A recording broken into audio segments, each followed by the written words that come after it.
In the quiet town of Beverly, England, a retired firefighter named Simon led a peaceful life. He was known in the community for his resilience and strength, the kind of man who had spent his life protecting others. One spring morning, Simon noticed a small cut on his left buttock. It wasn't dramatic, just a minor nick he couldn't even recall getting. Perhaps it was from doing some work in the shed or brushing against something in the garden. He cleaned it quickly and carried on with his day, not giving it much thought. But within 48 hours, something felt wrong.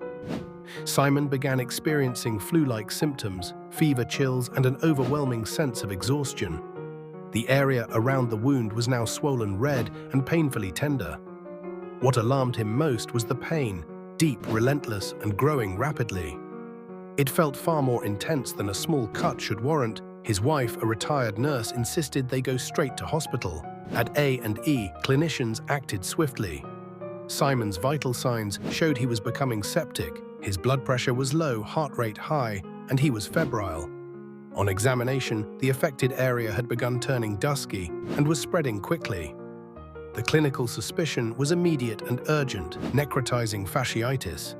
Also known to the public as flesh-eating disease, necrotizing fasciitis is a rare but deadly infection that destroys tissue beneath the skin.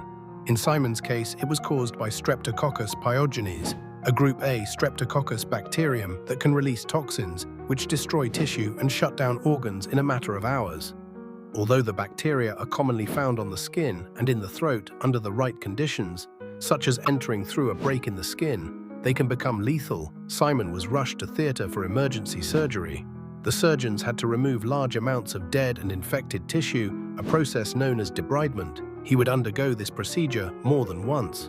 Concurrently, he was started on broad-spectrum intravenous antibiotics to control the bacterial spread. He needed intensive care and close monitoring for several days, during which his condition teetered on the edge.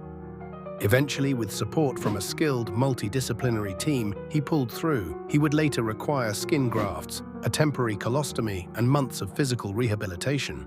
But Simon survived, a testament to quick decision-making, early recognition, and aggressive treatment. His case is not isolated.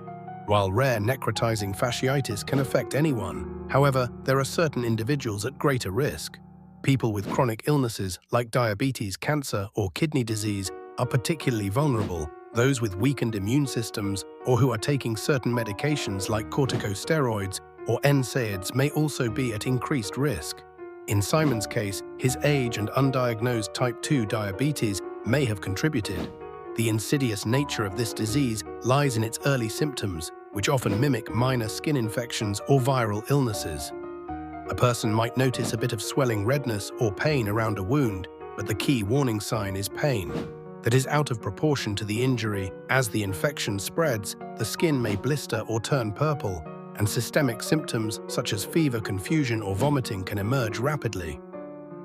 Prevention, though not always possible, can reduce the risk of developing necrotizing fasciitis. Basic wound care is essential: cleaning even minor cuts thoroughly with soap and water, covering them with sterile dressings, and watching for signs of infection, such as increasing redness, swelling, or pus. People with diabetes or other chronic illnesses should be especially vigilant about skin care. In addition, avoiding exposure of open wounds to natural bodies of water, especially in warm climates or during travel, is recommended, as certain waterborne bacteria can also cause this condition. Simon now uses his experience to educate others.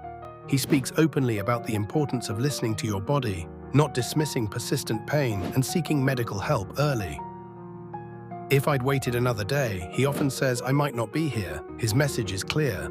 Something as small as a scratch can spiral into a life-threatening emergency, but it doesn't have to if you act in time.